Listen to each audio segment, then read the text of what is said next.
बिस्मिल्लाहिर्रहमानिर्रहीम। अस्सलाम वालेकुम। मैं हूं डॉक्टर असलम जावेद और आप देख रहे हैं मेरा यूट्यूब चैनल दी एक्सीम एकेडमी। CSS लेक्चर सीरीज के सिलसिले में आज हम past paper 2021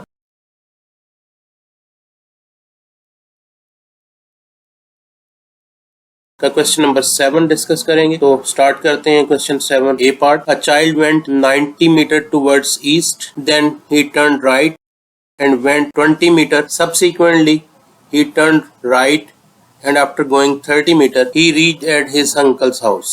From there, he went 100 meters to his north. Determine how far is he from his starting point. ये डायरेक्शन से रिलेटेड क्वेश्चन है। आपने उसकी फाइनल डेस्टिनेशन और स्टार्टिंग पॉइंट के दरमियान शॉर्टेस्ट डिस्टेंस फाइंड करना है। तो हम इसकी सबसे पहले तो डाटा के अकॉर्डिंग इसकी हम डायग्राम ड्रॉ करेंगे। सबसे पहले हम डायरेक्शन क्रॉस बनाएंगे। डायरेक्शन क्रॉस में टॉप पे नॉर्थ, राइट पे ईस्ट, लेफ्ट साइड पे वेस्ट और बॉटम में साउथ होता है। अब हम यहाँ पे a child went 90 metre towards east, middle से हम स्टार्ट करेंगे। यहाँ से ईस्ट डायरेक्शन में 90 मीटर उसने डिस्टेंस कवर किया है। ये ईस्ट डायरेक्शन में 90 metre. Then he turn right, यहाँ से उसने राइट टर्न लिया है। तो राइट टर्न जो है वो डाउनवर्ड इस तरफ उसका राइट बनेगा और राइट टर्न लेते हुए उसने 20 metre distance.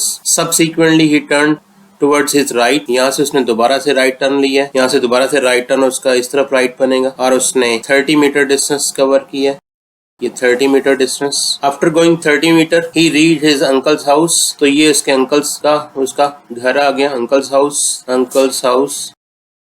And then from there he went 100 metre towards north. यहाँ से उसने नॉर्थ डायरेक्शन यानी कि अपर डायरेक्शन में उसने 100 मीटर डिस्टेंस कवर किया है। ये उसका 100 मीटर डिस्टेंस टुवर्ड्स नॉर्थ और ये उसकी फाइनल डेस्टिनेशन आ गई। ये फाइनल डेस्टिनेशन और ये उसका स्टार्टिंग पॉइंट था। ये इनके दरमियान में डिस्टेंस है जो कि हमें फाइंड करना है। तो यहाँ से सबसे पहले हम नेट हॉरिजॉन्टल और वर्टिकल डिस्टेंस उसका वो हम कैलकुलेट करेंगे। जो भी डिस्टेंस ईस्ट और वेस्ट डायरेक्शन में होगा वो उसका नेट हॉरिजॉन्टल डिस्टेंस कंसीडर होगा और उसे हम एच से डिनोट करते हैं। Net horizontal distance.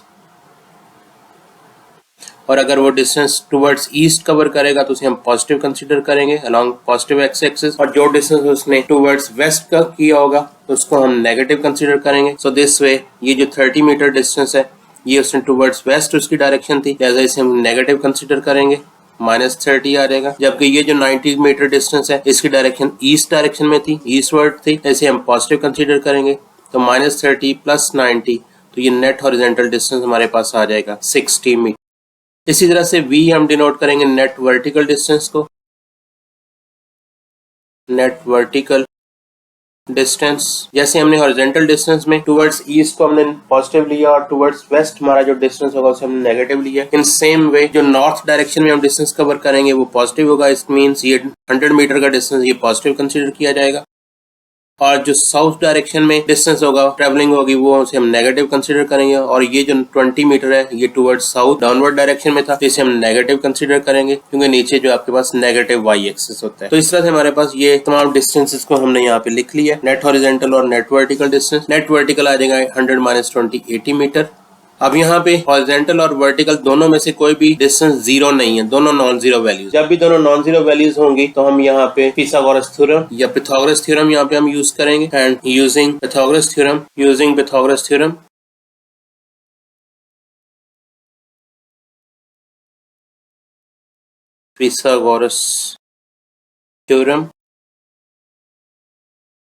D equals to h square plus V square. अब हॉरिजॉन्टल डिस्टेंस हमारे पास 60 है, 60 स्क्वायर। वर्टिकल डिस्टेंस 80 है, 80 स्क्वायर। अंडर रूट 60 का स्क्वायर 3600 आ जाएगा, 80 का स्क्वायर 6400 आ जाएगा। इन दोनों को ऐड कर देंगे तो ये हमारे पास आंसर आ जाएगा 10,000 और 10,000 का स्क्वायर रूट लेंगे ये बन जाएगा 100 metre. So child is at 100 meter away from his starting point, so we can say the child is at a distance of 100 meter from his starting point। तो ये हमारा क्वेश्चन कंप्लीट हो गया। In this question, the average of 11 number is 63, that of first 6 number is 60 and the average of last 6 number is 65. Then we have to find the 6th number. तो यहाँ पे हमारे पास total 11 numbers हैं जिनको दो groups में divide कर दिया गया। फर्स्ट 6 नंबर्स उनकी एवरेज लें तो 60 है, अगर हम लास्ट 6 नंबर्स की एवरेज लें तो उनकी एवरेज 65 है। चूंकि टोटल नंबर 11 है, इसका मतलब इसमें जो 6th नंबर है वो दोनों ग्रुप्स में वो ओवरलैप कर रहा है, दोनों ग्रुप्स में इंक्लूड हो रहा है। तो हमें यही 6th नंबर जो है वो फाइंड करना है। हमें यहाँ पे टोटल ऑल 11 नंबर्स की एवरेज भी गिवन है। हम यहाँ पे यूं कह सकते हैं कि हमारे पास टोटल 11 नंबर्स हैं, 1 2 3 4 5 6 7 8 9 10 एंड 11। इसमें से जो फर्स्ट 6 नंबर्स हैं ये इनकी एवरेज हमें गिवन है। इनकी एवरेज ये दी हुई है हमें 60 और ये टोटल इनकी तादाद यहाँ पे फर्स्ट ग्रुप में ये 6 नंबर्स हैं। इसी तरह से हमारे पास ये सेकंड ग्रुप है, इसमें भी उसने कहा जी लास्ट 6 नंबर्स, ये भी 6 नंबर्स हैं और इनकी एवरेज हमें यहाँ पे गिवन है 65। हम इनको A2 65 कह देते हैं, जबकि ऑल 11 नंबर्स की एवरेज हमें यहाँ पे गिवन है और वो और 11 नंबर्स की एवरेज है 63। तो यहाँ पे हमने 6th नंबर जो है वो फाइंड करना है। तो यहाँ पे हम जो ऑल 11 नंबर्स हैं उनका सम फाइंड कर सकते हैं एवरेज और नंबर ऑफ वैल्यूज की हेल्प से। सो हम यहाँ पे लिखेंगे इसको सम ऑफ ऑल 11 नंबर्स, ये हमारे पास आ जाएगा average multiply number of values. Average हमारे पास थी 11 नंबर्स के 63 और नंबर्स हैं हमारे पास 11, तो इनका सम हमारे पास आ जाएगा 693। 11 को 63 से जब मल्टीप्लाई, उसके बाद जो हमारा फर्स्ट ग्रुप है ये फर्स्ट ग्रुप, इस ग्रुप की एवरेज हमें गिवन है, 6 वैल्यूज हैं इसके अंदर, इनका हम सम निकाल लेते हैं। Sum of first 6 numbers in the group, ये हमारे पास आ जाएगा A1 मल्टीप्लाई N1, एवरेज इनकी थी 60, नंबर ऑफ वैल्यू 6 हैं तो मल्टीप्लाई करेंगे तो ये आ जाएगा 360। इसी तरह से sum of last 6 numbers in the group, इसकी एवरेज से सम फाइंड करना है तो A2 मल्टीप्लाई N2, उनकी एवरेज और उनको नंबर ऑफ वैल्यू से मल्टीप्लाई कर देंगे तो 65 मल्टीप्लाई 6, तो ये हमारे पास आ जाएगा 390। अब हम इन दोनों ग्रुप्स का कंबाइनली सम ले लेते हैं। ये हमारे पास फर्स्ट ग्रुप 6 नंबर्स का उसका सम 360 है, फिर सेकंड ग्रुप 6 नंबर्स का उसका सम 390 है। तो इस तरह से ये टोटल 12 नंबर्स बनेंगे, इनका हम सम ले लेते हैं। सम ऑफ टू ग्रुप्स, दोनों सम्स को ऐड कर देंगे, 360 प्लस 390, इनको दोनों को ऐड किया तो ये हमारे पास आ जाएगा 750। तो हमारे पास ये जब हम 6 का ग्रुप लेके उनके सम निकालते हैं तो जिसमें 6th नंबर जो है मिडिल नंबर वो डुप्लीकेट हो जाता है, क्योंकि दोनों ग्रुप्स में कंसिडर हो रहा है, काउंट हो रहा है, तो लिहाजा वो 2 मरतबा काउंट हो रहा है, तो उसका सम 2 मरतबा आ जाएगा। तो ये 12 नंबर्स का सम हमारे पास आ गया 750। उनमें से जो 11 नंबर्स हैं डिस्टिंक्ट नंबर्स हैं वो हमें यहाँ पे ऊपर हम कैलकुलेट कर चुके हैं, वो 693 है। तो ये 11 नंबर्स का सम जब इन 12 नंबर्स के सम में से माइनस कर देंगे तो हमारे पास 6th नंबर आ जाएगा। So 6th number is sum of 12 numbers in 2 groups minus sum of 11 numbers. तो सम ऑफ 12 नंबर्स जो हमारे पास था वो है 750 और डिस्टिंक्ट नंबर्स का जो सम है वो है 693। दोनों को माइनस करेंगे हमारे पास आंसर आ जाएगा 57। सो 6th number is 57। thus 6th number is 57। तो ये हमारा आंसर आ गया। क्वेश्चन हमारा इस तरह से कंप्लीट हो गया। In this question, following table shows some values of x and the corresponding values of y, where y equal to x cube minus 3x minus 10. Complete the table and draw the graph between x and y. To find the value of y when x is 1.8, and the value of x when y is 10। तो यहाँ पे हमें एक equation, cubic equation है, इसकी मदद से हम यहाँ पे इस टेबल के जो मिसिंग वैल्यूज हैं उनको हम यहाँ पे फिल करेंगे एंड देन उसका हमने ग्राफ प्लॉट करना है और फिर उस ग्राफ की मदद से हमने y की वैल्यू कैलकुलेट करनी है व्हेन x इज 1.8 और फिर x की वैल्यू कैलकुलेट करनी है व्हेन y इज 10। तो सबसे पहले हम इस टेबल को कंप्लीट करते हैं। टेबल कंप्लीट करने के लिए हमारे पास इक्वेशन जो गिवन है वो है y is equals to x cube minus 3x minus 10। अब इसमें हमारे पास पहली वाली वैल्यू जो मिसिंग है वो है x इक्वल टू -2 के लिए, तो यहाँ पे हम x की वैल्यू -2 पुट कर देते हैं। x इक्वल्स टू -2 पुट करेंगे तो ये y की वैल्यू हमारे पास आ जाएगी -2 का क्यूब -3 इंटू -2 -10। इसको सिंप्लीफाई करते हैं जी। -2 का क्यूब करेंगे तो -8 आ जाएगा, -8 और -10 -18 हो जाएगा, -18 प्लस 3 टू द 6, तो ये आंसर इसका आ जाएगा -12। ये वाली फर्स्ट वैल्यू हमारे पास -12 आ गई। फिर हम x की वैल्यू -1 पुट करेंगे, x इज -1। फिर इसी तरह से इसी इक्वेशन में y equal to x cube, हमारे पास जो मेन इक्वेशन है वो यही, इसी के अंदर सब्स्टिट्यूट करनी है x की वैल्यूज। अब x की वैल्यू यहाँ पे -1 पुट कर देंगे, -1 का क्यूब -3 इंटू -1 एंड -10। अब -1 का क्यूब करेंगे -1 आ जाएगा, -1 एंड -10 -11 हो जाएगा और -1 मल्टीप्लाई -3 तो ये +3 बन जाएगा। तो आंसर हमारे पास आ गया -8। ये -1 के लिए हमारे पास कॉरेस्पॉन्डिंग y की वैल्यू आ गई। अब हमने x की वैल्यू 1 पुट करनी है, तो हमारे पास यहाँ पे x की वैल्यू 1 पुट करेंगे तो ये हमारे पास y is equals to x cube की जगह पे 1 का क्यूब बन जाएगा, -3 इंटू एक्स की जगह 1 आ जाएगा -10। अब ये -3 और -10 -13 हो जाएगा और 1 का क्यूब 1 -13, तो 1 -13 करेंगे तो ये -12 आंसर आ गया। ये वाली वैल्यू हमारे पास -12 आ गई। अब हम x की वैल्यू 2 पुट करेंगे, x की वैल्यू 2 के लिए y is equal to x cube में पुट करेंगे तो y is equals to x cube की जगह पे 2 का क्यूब -3 इंटू 2 -10, तो ये 3 इंटू 2 6 -10 -16 बन जाएगा और 2 का क्यूब करेंगे तो ये 8 आ जाएगा, 8 -16 इज -8। हमारे पास ये आंसर -8 आ गया। सो पहला काम जो हमारा था कि हमने इस टेबल को कंप्लीट करना था, so we have completed the table. Now next task is draw the graph between x and y.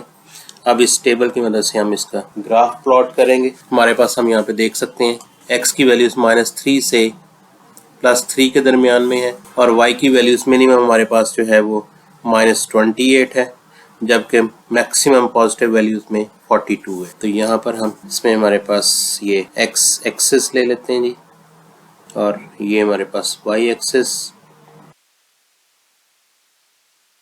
x axis पे हमारे पास -3 से स्टार्ट करना है, -1 -2 -3 0 और मैक्सिमम 4 तक है, तो 1 2 3 4। y की वैल्यू -28 से 40 के दरमियान में है, तो यहाँ पे हम 5 का स्केल ले सकते हैं, 5 10 15 20 25 30 35 40 एंड 45। इसी तरह से माइनस में -5 -10 -15 -20 -25 एंड -30। अब हम ग्राफ को प्लॉट करते हैं। हमारे पास फर्स्ट x की वैल्यू -3 है, तो ये हमारे पास -3। अब यहाँ से अगर y की वैल्यू हमारे पास पॉजिटिव होगी कॉरेस्पॉन्डिंग तो हम अपवर्ड मूव करेंगे उतने यूनिट्स, और अगर नेगेटिव होगी तो डाउनवर्ड मूव करेंगे। अब y की वैल्यू कॉरेस्पॉन्डिंग जो -28 लिया था हम यहाँ से डाउन जाएंगे और -28 ये 30 से थोड़ा सा ऊपर -28 आएगा, तो ये हमारे पास पॉइंट यहाँ पे बन जाएगा। सेकंड x की वैल्यू -2 है, ये x की वैल्यू -2 और कॉरेस्पॉन्डिंग y की वैल्यू -12 है, तो अगेन माइनस वैल्यू है y की चूंकि तो डाउन आ जाएंगे। ये 10 से थोड़ा सा नीचे, तो ये हमारे पास -12 आ जाएगा। फिर x की वैल्यू -1, ये x की वैल्यू -1 है, y की वैल्यू -8, अगेन माइनस है तो डाउन आएंगे, -10 से थोड़ा सा ऊपर हमारे पास ये पॉइंट बन जाएगा। x की वैल्यू 0 पे, y की वैल्यू -10 है, तो x की वैल्यू 0 यहाँ पे, -10 है y की तो डाउन आ जाएंगे, तो -10 ये पॉइंट बन गया। x की वैल्यू 1 पे y की वैल्यू -12 है, ये x की वैल्यू 1 और y की अगेन -12 है तो डाउन आएंगे 10 से थोड़ा सा नीचे, तो ये पॉइंट बन जाएगा। x की वैल्यू 2 के लिए y की वैल्यू -8 है, ये x2 है, y की वैल्यू चूंकि माइनस है तो डाउन आ जाएंगे, -8 y की वैल्यू, तो -8 यानी कि 10 से थोड़ा सा ऊपर। x की वैल्यू 3 के लिए, ये x की वैल्यू 3, अब y की वैल्यू पॉजिटिव होगी, +8, इसका मतलब हम ऊपर मूव करेंगे तो 8 यूनिट्स ऊपर जाना यानी कि 10 से थोड़ा सा नीचे, ये हमारा पॉइंट आ गया। और लास्टली x की वैल्यू 4 के लिए y की वैल्यू जो है पॉजिटिव 42 है, तो इसका मतलब ऊपर की तरफ जाएंगे और 42 हमारे पास 40 से थोड़ा सा ऊपर, 45 से नीचे, ये पॉइंट बनेगा। अब ये हमारे पास जो पॉइंट्स हैं इनको फ्री हैंड हम ज्वाइन कर देंगे। यहाँ से हम शुरू करते हैं फ्री हैंड ज्वाइन करना। यहाँ पे इनको ज्वाइन किया इस तरह से और ये हमारा इसका ग्राफ बन जाएगा। तो ये सेकंड पार्ट जो था ड्रॉ द ग्राफ, ये भी हमने कंप्लीट कर लिया। अब थर्ड पार्ट हमारे पास find the value of y की वैल्यू फाइंड करनी है व्हेन x इज 1.8। अब x की वैल्यू 1.8 1 और 2 के दरमियान में लाई कर, इसका मतलब x की वैल्यू 1.8 यहाँ पे होगी। और अगर हम यहाँ से वर्टिकल लाइन ड्रॉ करें, क्योंकि हमारा ग्राफ नीचे की जानिब है, तो हम वर्टिकली डाउन अगर हम मूव करें तो ये इस ग्राफ को यहाँ पे कट करता है। ये हमारे पास कॉरेस्पॉन्डिंग y की वैल्यू आ जाएगी। ये y की वैल्यू हमें मालूम है, यहाँ पे y की वैल्यू हमने यहाँ पे ऊपर अभी देखी है -8 थी, यहाँ पे y की वैल्यू -12 थी, तो -8 और 12 के दरमियान में ये कुछ वैल्यू होगी। तो ये वी कैन से रफली स्पीकिंग कि ये 10 के अराउंड कुछ वैल्यू होगी, y की वैल्यू -10। इसी तरह से व्हेन y इज 10, जब y की वैल्यू 10 हो तो हमने x को जो है वो एस्टिमेट करना है। अब y की वैल्यू 10 पॉजिटिव, तो यहाँ पे ये y की वैल्यू है पॉजिटिव, तो अब चूंकि हमें y गिवन है, तो जब y गिवन होगा तो हम हॉरिजॉन्टल लाइन ड्रॉ करेंगे और जब x गिवन होगा तो वर्टिकल लाइन। पहले हमें x गिवन था 1.8, हमने वर्टिकल लाइन ड्रॉ की x 1.8 से। अब y गिवन है 10, तो हम यहाँ से हॉरिजॉन्टल लाइन ड्रॉ करेंगे, यहाँ से हॉरिजॉन्टल लाइन ड्रॉ की, ये हमारे पास बनता है। अब इसके कॉरस्पॉन्डिंग हमारे पास x की वैल्यू, तो x की वैल्यू हम नीचे देखते हैं तो ये कुछ यहाँ पे बनेगी, तो ये हमारे पास कॉरस्पॉन्डिंग x की वैल्यू जो है ये हम कह सकते हैं 3.1। तो इस तरह से हमने व्हेन x इज 1.8, y जो हमने अप्रोक्सीमेट किया है y की वैल्यू है जी -10, एंड व्हेन y इज 10, तो हमने जो x को अप्रोक्सीमेट किया है x की वैल्यू है 3.1। तो ये अप्रोक्सीमेशंस थी जो हमने ग्राफ से पिक की हैं, और ग्राफ जितना एक्यूरेट होगा उतनी ही ये वैल्यूज जो हैं ये नियर टू एक्चुअल वैल्यूज आएंगी। तो ये था हमारा क्वेश्चन जो कि कंप्लीट हुआ, इसमें हमने सारी चीज़ें फाइंड कर ली हैं। In question 7D, mister Raheel invest 60,000 in an account that earns a simple interest. At the end of 5 years, the investment worth 85,000. Calculate the rate of simple interest per year. Simple interest का ये question है जिसके में हमें principal amount of investment बताई गई है। After 5 years ये प्रिंसिपल अमाउंट की वर्थ क्या हो जाएगी वो हमें बताई गई है, यानी कि एक्यूमुलेटेड वैल्यू ये हमें ए गिवन है, टाइम गिवन है, प्रिंसिपल वैल्यू गिवन है, और हमें इंटरेस्ट रेट जो है वो फाइंड करना है। So here P is principal amount is 60,000, accumulated value is 85,000, time is 5 years, and interest rate ये हमें कैलकुलेट करना है। हमें मालूम है accumulated वैल्यू का formula principal amount plus interest, ये accumulated वैल्यू का फॉर्मूला होता है। हमें यहाँ पे प्रिंसिपल अमाउंट गिवन है, accumulated वैल्यू गिवन है, दोनों हम सब्स्टिट्यूट कर देंगे तो हमारे पास अमाउंट ऑफ इंटरेस्ट आ जाएगी। इसको सिंप्लीफाई करते हैं, 85,000 में 60,000 माइनस करेंगे तो सिंपल इंटरेस्ट की वैल्यू आ जाएगी 25,000। अब हम सिंपल इंटरेस्ट का फॉर्मूला यूज करते हैं, I is equals to PRT, principal amount 60,000, interest 25,000, time interest rate find करना है और टाइम है हमारे पास 5 years। तो यहाँ से हम R की वैल्यू कैलकुलेट कर सकते हैं 60,000 और ये 5 से जाकर डिवाइड कर देंगे 25,000 को, 25,000 डिवाइड बाई 60,000 मल्टीप्लाई 5, ये 3 0 से 3 zeros कैंसिल हो जाएंगे, 5 5 are 25, ये 5 भी कैंसिल हो जाएगा, 12 आ जाएगा। 1/12 इज द इंटरेस्ट रेट। इसको हमने परसेंटेज में कन्वर्ट करना है तो 100% से मल्टीप्लाई कर देंगे, 1/12 इंटू 100%, यहाँ पे हम इसको सिंप्लीफाई कर सकते हैं, तो हमारे पास यहाँ पे ये 8.33% इंटरेस्ट रेट आ जाएगा। तो ये सिंपल इंटरेस्ट की वैल्यू, रेट की वैल्यू आ गई। तो ये था हमारा क्वेश्चन। इसके साथ ही क्वेश्चन नंबर 7 कंप्लीट हो गया। अपना ख्याल रखिएगा। Take care. अल्लाह हाफिज़ एंड अस्सलाम वालेकुम।